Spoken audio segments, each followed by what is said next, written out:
Imagine jerking awake in pitch blackness that smells of wet hay instead of your usual blueberry-scented candle. A single candle stub hisses nearby, and your first rational thought is power outage. Then your palm closes around a chilly rectangle, your phone, and its bright lock screen explodes against absolute medieval darkness. 85% battery, ISO 0.03, no service, no hum of traffic, no LED glow from the router, no distant air conditioning whine, just wind rattling wooden shutters, and an owl hooting as if it owns the night. Dread tingles behind your eyes. The phone's glow reveals a low ceiling of rough-hewn beams, straw bedding beneath you, and walls plastered with mud instead of drywall. You sit up so fast the straw crackles like popcorn. Please be a Renaissance fair, you think. Then you remember, you never bought tickets. Cold squeezes your gut. This is 13th century England, and the only silicon in the county is now warming your anxious hand. Outside, dawn crouches beyond the shutters. You fling open the window and gag on the odor of wood smoke, manure, and something like boiled cabbage. Cocks crow, a church bell clangs prime, a dog barks at nothing technological. In the lane below, two peasants, one leading a goat, the other lugging firewood, freeze mid-stride, gawking at your neon blue windbreaker and polyester running shorts. It is late spring, Anno Domini 1289, and you are a glowing glitch in history's matrix. Your phone chimes with a calendar reminder you forgot to disable. Pay electricity bill. The cheery trill slices through morning stillness like a sword. The goat bolts. Villagers cross themselves. One woman shrieks, "Sorcery!" You slap the phone mute. Too late. Suspicion has hatched. Step 1. Survive first contact. You force a smile and bow theatrically. Good morrow, you croak in a half-remembered Shakespeare accent. The vowels crash like a drunk lute player. But at least you tried.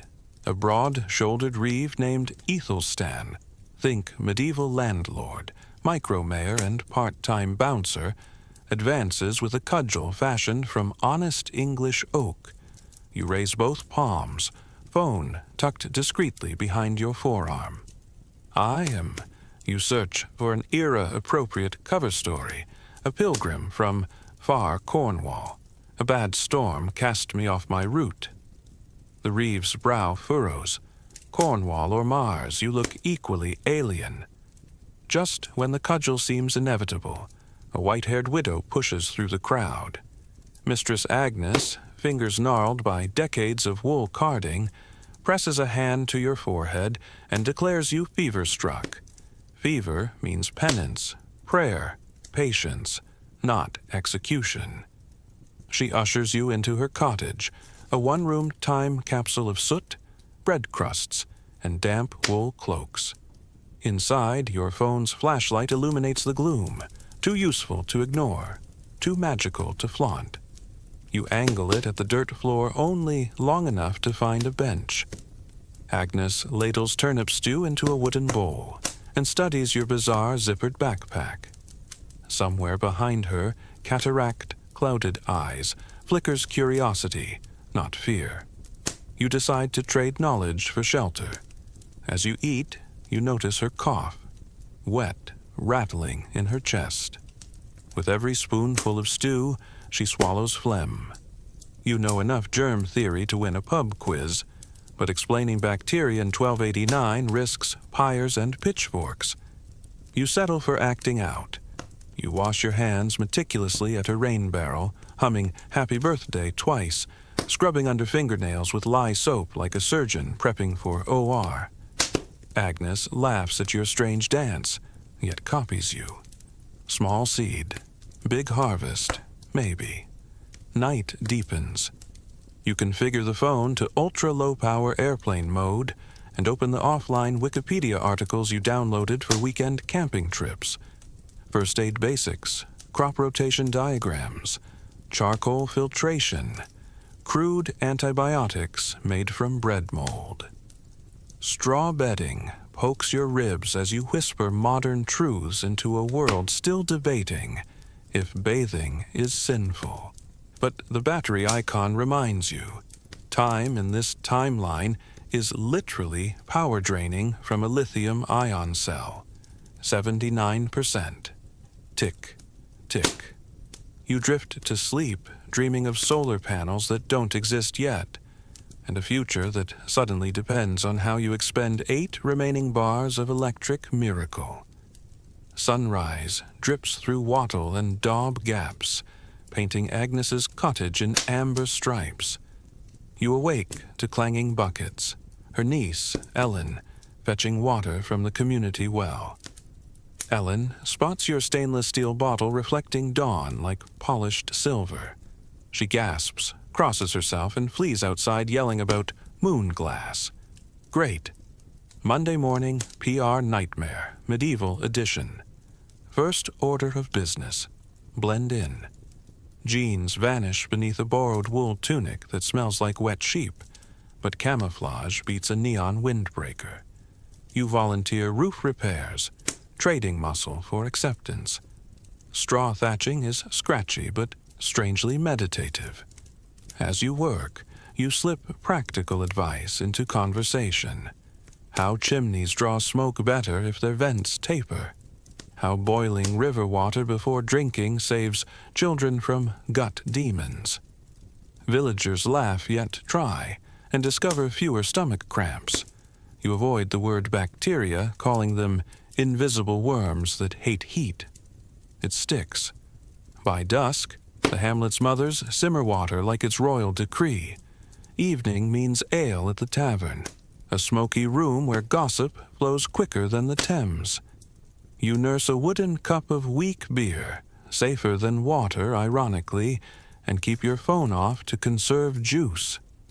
A traveling friar rants about devilish devices glimpsed in France, mirrors that steal souls, metals that speak without tongues. Patrons shudder, glancing your way. You force laughter, sipping beer so slowly it's practically evaporation. No accidental ringtone tonight, you vow. Outside, beneath a swollen moon, you sneak to the village edge and open Notes app.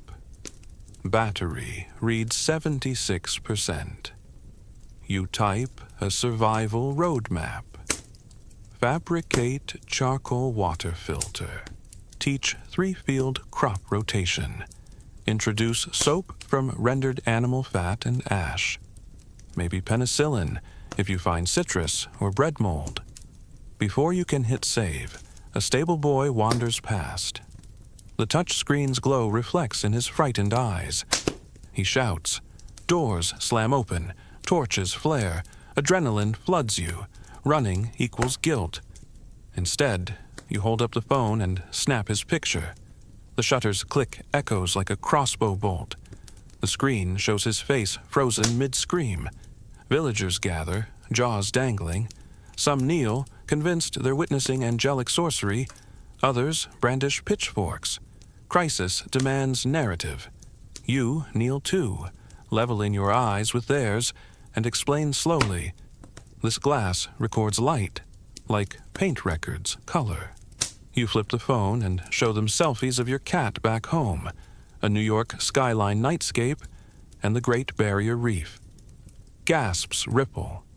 A midwife bursts into tears at the coral reef blues. She's only seen muddy rivers. Gradually, pitchforks lower. Ellen steps forward, touches the screen, and whispers, "'Tis like the saints' windows, but truer." Crisis diffused. Reputation earned. The stranger who traps sunlight. That night, Agnes's hearth crackles. She asks about the glowing pictures. "Teach us," she wheezes between coughs. You give her steamed herbs to ease breathing, then recite boiled water instructions. In your mind, dominoes line up. Sanitation, fewer infections, stronger workforce, better harvests, slower plague when it arrives. all before the battery hits zero, hopefully. You drift off calculating how to produce charcoal, lime, and sand to make rudimentary glass lenses, the stepping stones to microscopes. Somewhere outside, a nightjar sings.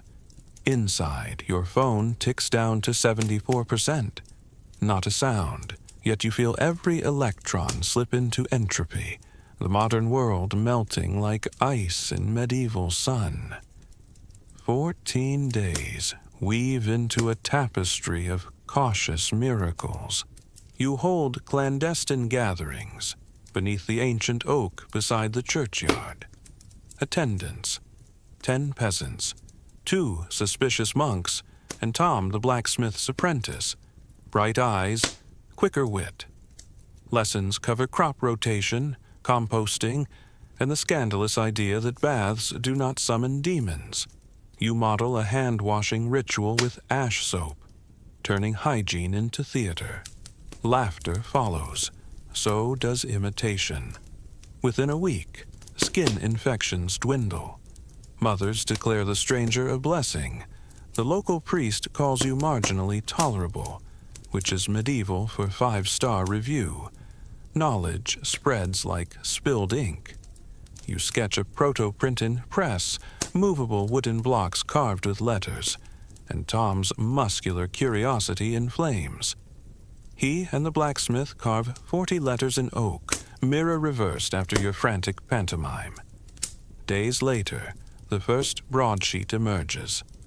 A little book of cleanliness and cunning. Circulation, 20 copies. Peasants clutch them like holy scripts. Some can't read, but still show neighbors the crisp, identical letters. The concept of reproducibility striking wonder. Yet culture bites back. The parish priest's income depends on copying prayers by hand. During Sunday sermon, he roars about prideful shortcuts in Lucifer's letters. Some villagers flinch, others frown at the priest's filthy fingernails and recall your soap lecture. The pews fracture. Half tradition, half curiosity. After service, you stage an outdoor experiment. 2 slices of bread, one dropped in muddy water, the other boiled, then cooled. Over a week, the boiled slice grows less mold. Visible proof pummels superstition quietly.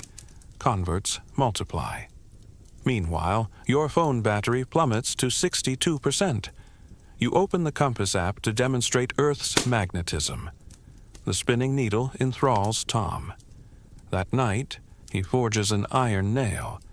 You show him how wrapping copper wire and briefly touching the phone's USB cable makes a feeble electromagnet.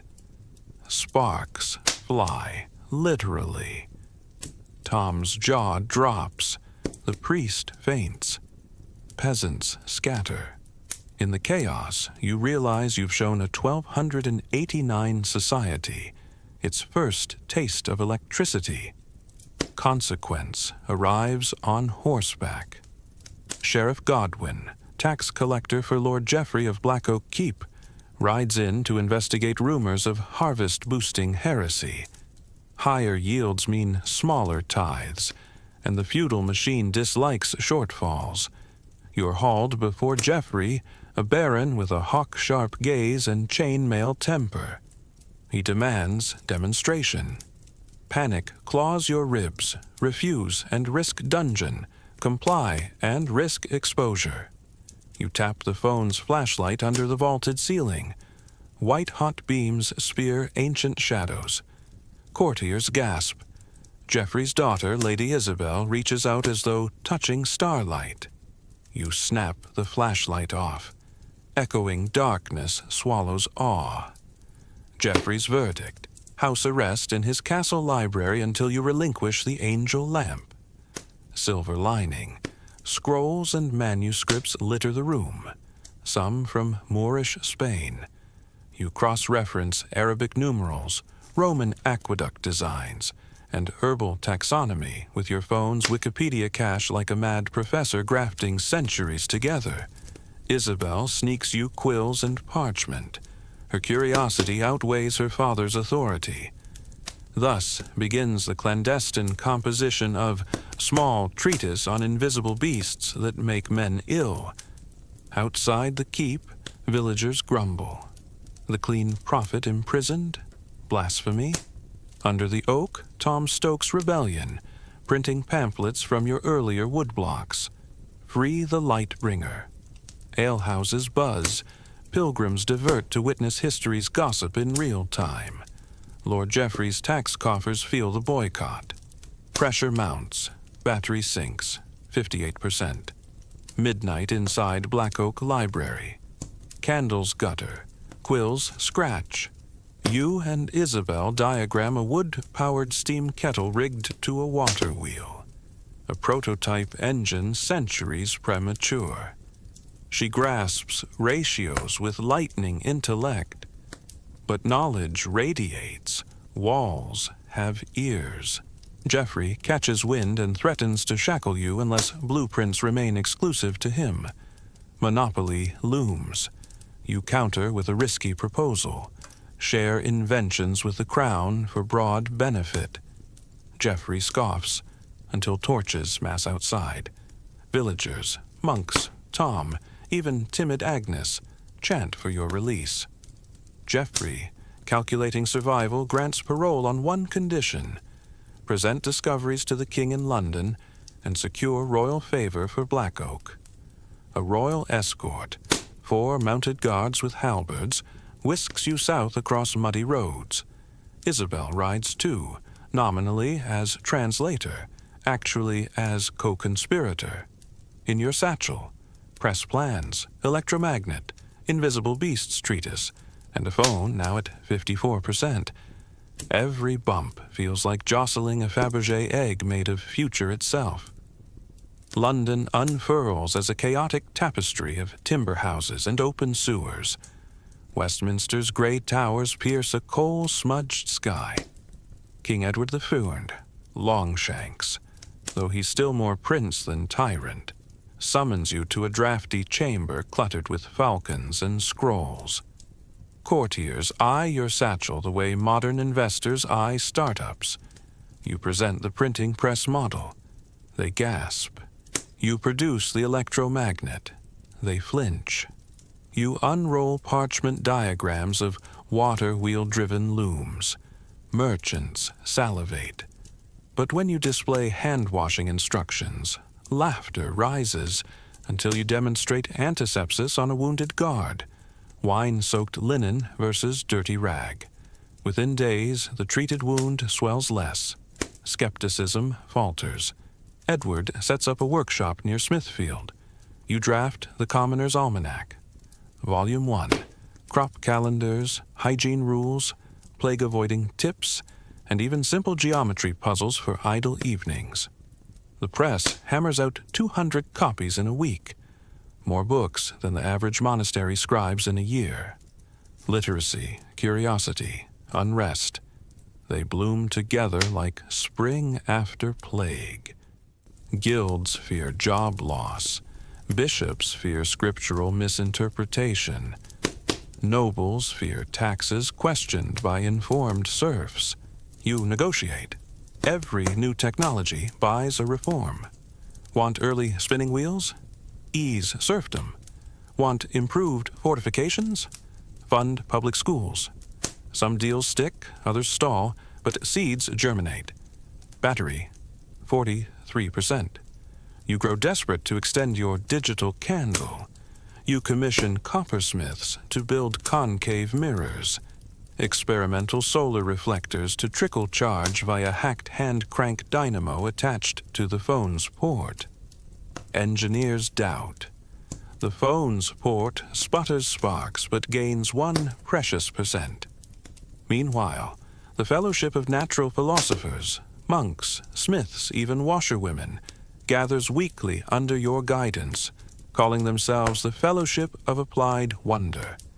Isabel becomes secretary, Tom vice curator. But every candle casts shadow. France and the Holy Roman Empire dispatch spies to steal your secrets. Shipbuilders whisper of steam-propelled galleys. London's tannery workers riot over rumored job losses due to linen bleaching advances. You calm crowds with open lectures on equitable progress, yet worry that your jet-age vision lacks brakes. A Canterbury council convenes to decide if the Black Mirror, your phone, is holy or heretical. You attend, phone dimmed to 5%. With theatrical timing, you unveil Psalm 23 in the Latin Vulgate. Bishops gasp. If Scripture lives in the mirror, can it be devilish? The phone dies mid-verse, but the point scores. Verdict, indeterminate. They store the phone in the cathedral treasury as a relic. You mourn the last bar, yet exhale. The most dangerous artifact is now inert. Still, ideas have escaped containment. Tom improves the steam kettle. Powers looms in York. Fabric production triples. Surf uprisings erupt. You race north, mediating peace talks, preaching a new slogan printed on broadsheets. Progress shared is progress endured. The phrase flies across Britain like dandelion fluff. Continental monarchs panic. War drums echo. Technology without ethics invites calamity. Lesson noted. Perhaps too late. Year 1305, in this skewed timeline. The once scattered Fellowship of Applied Wonder now meets in Oxford's stone halls. Scholarship thrives under stained glass windows that depict not saints, but microscopes, magnets, and water wheels. Street lamps, oil-fed, reflector-enhanced, dot London wharves, reducing cut-purse attacks. A postal service springs from press-printed route maps. Letters travel from York to Dover in days instead of fortnights. You, reluctantly famous, juggle roles, advisor to Edward, mentor to inventors, lightning rod for every technophobic zealot south of Hadrian's Wall. When monks in Canterbury create crude lenses from molten sand and polished horn, you show them how two lenses align to form a telescope. Then, you urge them to point it skyward instead of at neighbors. Their first view of Jupiter's moons, a century before Galileo, sparks theological turmoil. If multiple worlds exist, is salvation local or cosmic? Debates roar through universities newly birthed by printing press profit. Meanwhile, Isabel, now Lady Isabel Jeffreyson, after persuading her cautious father to legalize daughter's inheritance, publishes On the Balance of Vapors, the first peer-reviewed paper on steam pressure. Peer review itself is new. Scholars exchange critiques via rapid post, enabling science to iterate at broadband pace by medieval standards. But progress breeds enemies. The Guild of Illuminated Scribes sues you in ecclesiastical court for lost income.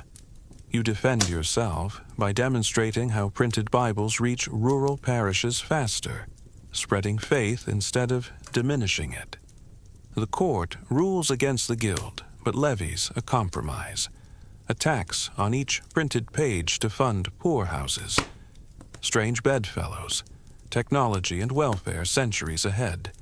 Across the channel, King Philip IV perceives a threat. He commissions spies to kidnap you, or, failing that, burn every press in England. One spy infiltrates Oxford, disguised as a monk, and sabotages a press, spilling molten lead that kills 2 apprentices. Rage explodes.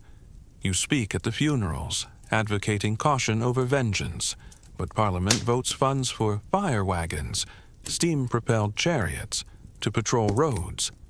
The military-industrial complex just jumped forward 300 years. Privately, you worry about chain reactions. Steam engines lead to coal mining. Coal mining yields smog. Smog and progress often outstrip ethics. You convene special sessions of the Fellowship to draft a charter of responsible invention. Any new device must be accompanied by education and safety guidelines printed in the vernacular. The charter passes, but compliance relies on honor, thin armor in politics. During a quiet moment in the still phone-lit vault of Canterbury Cathedral, you stare at the dead screen, reflection ghostly. You realize your most potent invention was not the press or the magnet. It was the idea that knowledge belongs to everyone, that genie will not crawl back into any lamp, angelic or otherwise. European equilibrium totters.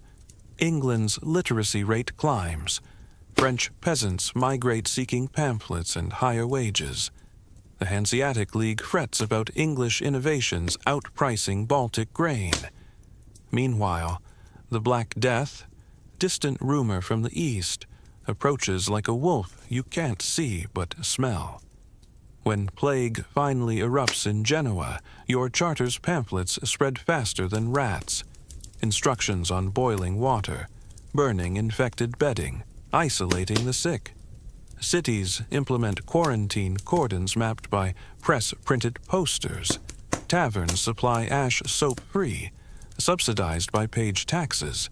Mortality still ravages, but half what it was in your original timeline. Clergy credit divine mercy, you credit soap. Amid crisis, the Fellowship's laboratories innovate herbal distillates akin to proto-antibiotics. Physicians adopt wine-wash bandages universally. King Edward issues a royal decree: whosoever boils water, cleans wounds, and studies the invisible beasts shall be under crown protection. Priests grumble, but protest softly. They, too, like surviving. Politics shift. Parliament, invigorated by an educated Commons, drafts the York Compact, granting peasants limited voting on local matters. Lords sign under public pressure. French nobles panic at the precedent. Waves of migration and pamphlet propaganda ignite revolutions decades ahead of schedule. France teeters toward a constitutional monarchy. The Holy Roman Empire fractures into tech-hungry city-states. But progress remains double-edged. Coal demand soars to feed steam looms. Forests thin. You push windmills and water turbines, concepts borrowed from 21st century green tech, yet adoption lags behind profit. You draft new pamphlets against the sooted sky. Children in London wear linen masks printed with cartoon dragons to filter coal dust. You shudder, recognizing early echoes of industrial-era smog. Then, a breakthrough. Brother Odo, monk, lens grinder, tinkerer, combines zinc and copper plates in vinegar, creating a voltaic pile 2 centuries ahead of schedule. Tiny sparks dance beneath cathedral arches. You watch, awestruck, realizing electricity has returned without the phone. Humanity now owns the key to your dead relic's magic. In a dim Oxford lecture hall, you address the fellowship. We stand on a cliff. Lightning rests in monk-forged jars. We must choose lampposts over cannons. The audience erupts in debate. Outside, a messenger dashes in. France demands English press blueprints or threatens invasion. The cliff edge crumbles. You draft urgent letters to Parliament proposing a commonwealth of knowledge, print houses in every kingdom, open patents, reciprocal scholarships.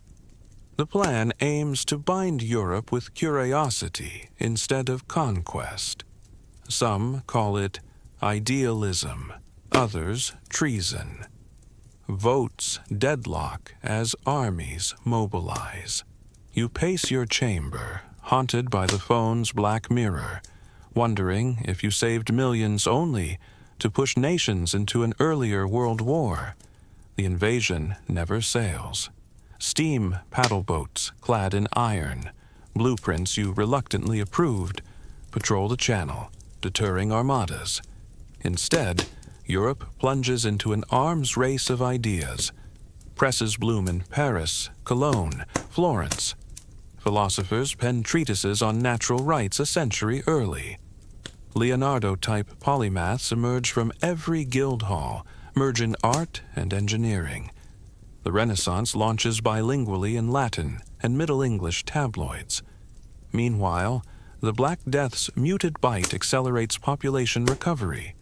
Demand for books, clocks, optics, everything skyrockets. Markets buzz, universities multiply. By 1400 in this timeline, crude telescopes spot Saturn's rings. By 1450, philosophers chart sunspots. By 1480, a woman astronomer from York proposes heliocentrism, citing pamphlets you printed decades earlier. The New World. Viking sagas mingle with London pamphlets, sparking an early multinational expedition. But the charter of responsible invention gains teeth. Parliament refuses funding unless explorers pledge treaties of mutual benefit with any indigenous nations. Compromises falter, expeditions delay. When contact comes, printed bilingual agreements soften conquest into commerce. Imperfect, yet less genocidal. Back home, coal still burns, but wind-catch towers and water-wheel dynamos supplement. Cities embed public libraries next to bathhouses. Childhood mortality halves. The arts flourish under gaslight theaters. By 15th century's end, an Oxford troupe stages a comedy lampooning the old feudal system. Its punchline, a peasant reading a lord's tax decree. Upside down, on purpose, because he finally can read. Laughter shakes rafters once reserved for hymns. You, aging, find refuge in Oak Hall, a research estate built where you once preached hand-washing under an oak. Young scholars call you Magister Tempus. Instead of teaching, you listen, thrilled that debates rage without you. One evening, Isabel, gray-haired yet fierce, joins you on a balcony overlooking water-wheel generators lit by lantern arrays. She asks, "Do you regret?" You recall the goat, the pitchforks, the plague charts, the coal haze, the electricity. You answer, "Regret is a kind of wall. I prefer bridges." A comet blazes across the sky. Students calibrate telescopes. Printing presses clatter. Looms hum. Steam organs hiss. An orchestra of a world that might never have existed without 85% battery and your panicked ingenuity. Leap to an alternate 21st century.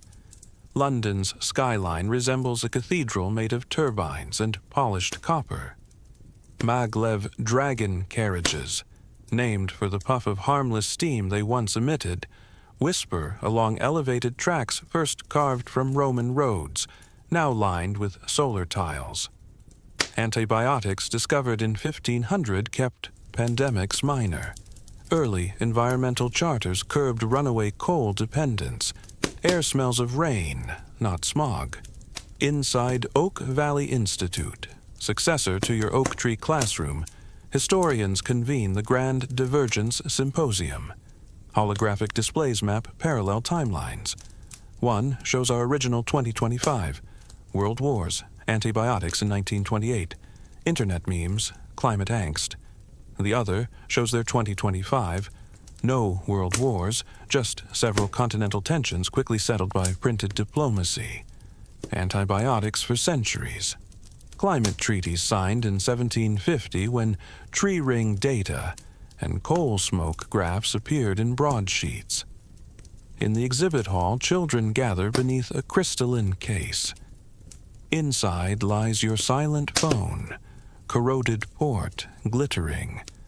The plaque reads, "When light dwelt in this stone, a stranger taught us to share it." Tour guides explain how the relic of the Black Mirror inspired the Charter of Responsible Invention and the Commonwealth of Knowledge. Documents now foundational to global law. Students gawk, trying to imagine a world where knowledge once hid behind paywalls of parchment and privilege. Yet utopia remains a work in progress. Headlines on nearby e-ink bulletin boards warn of a colonial mining venture on Mars, threatening Martian permafrost microbes. Protesters chant outside Parliament, "No new plagues, charter Mars." The struggle between innovation and ethics endures, only fought with pamphlets and parliamentary votes instead of muskets. You, long buried in an abbey courtyard turned botanical garden, exist only in biographies and controversies. Some scholars dub you Saint Silicon. Others call you the meddler who mauled history. Grad students write theses on the butterfly impact. Did your accelerated renaissance snuff out slower cultural blooms? Did early printing homogenize dialects? Did reduced plague death stall medical empathy? Questions swarm like bees around a phone, long silent. Amid the debate, a keynote speaker, Professor Ellen Ethelstan, a descendant of the stable boy you once terrified, poses a challenge. We stand again on a cliff. Fusion reactors promise endless energy. Mars colonies beckon. What lesson will we carry from the stranger? Innovation minus empathy equals catastrophe. The audience thunderclaps palms, not the digital kind, real ones. As our video closes, dear viewers, imagine you slip through time tonight and land in Agnes's cottage with only what's in your pockets. What single modern gift would you risk sharing? Fire starter? Antibiotic recipe? Perhaps the idea that every human mind is worthy of literacy. Drop your answer in the comments. If this tale of straw beds, steam dreams, and star-bright futures struck a chord, hit subscribe and ring that faux church bell. Algorithms may be our new printing presses, but curiosity is timeless. Until next episode, keep your torches high, your hands clean, and your hearts calibrated for wonder. Farewell, fellow travelers. May your batteries run long, and your ideas longer still. What would you change? Interactive Thought Lab for time-tossed travelers. 1,000 words. Close your eyes, unless you're the one editing this video, and picture the smell of wood smoke, wool grease, and damp earth. No Wi-Fi, no tap water, no copyright strikes yet. You, one backpack, and whatever modern trivia you forgot you knew. Tonight, we're not telling my story, we're crowd building ours. I'll throw scenarios. You catch, stretch, remix, and toss them back in the comments. Ready? 1. The first gift. You appear in a 13th century English village at dawn. Your pockets, 1 lighter, 2 granola bars, a receipt with metric numbers, and, why not, a single-serve packet of fast food secret sauce you never tossed. What's your first gift to win trust? Fire? Food? A polite bow and zero technology? Would you dilute that McDonald sauce into a royal condiment and barter an audience with the local lord? Or save it as a chemistry teaching tool? Oil, emulsifier, acid? Where's your line between awe and alarm? Pause and jot your answer. 2. Proof without pyres. Imagine you want people to boil water. You can't say germs. That word means nothing. How would you prove invisible danger without sounding like a sorcerer? Would you run a bread rotting demo? Boil half, mud the other half. Compare over days. Sketch tiny worms dying in heat. Recruit the village midwife as your co-teacher because she already holds community trust. What experiment feels performative enough to persuade, but simple enough to repeat without you? Drop an experiment idea below. Bonus points if kids could reproduce it. 3. The meme before memes. Medieval life runs on stories, sermons, and songs. What modern meme, slogan, or jingle would translate best into a folk ballad that spreads hygiene or fairness? Could wash, rinse, repeat become a 3-line prayer? Could an emoji concept like be carved into tavern signs marking unsafe wells?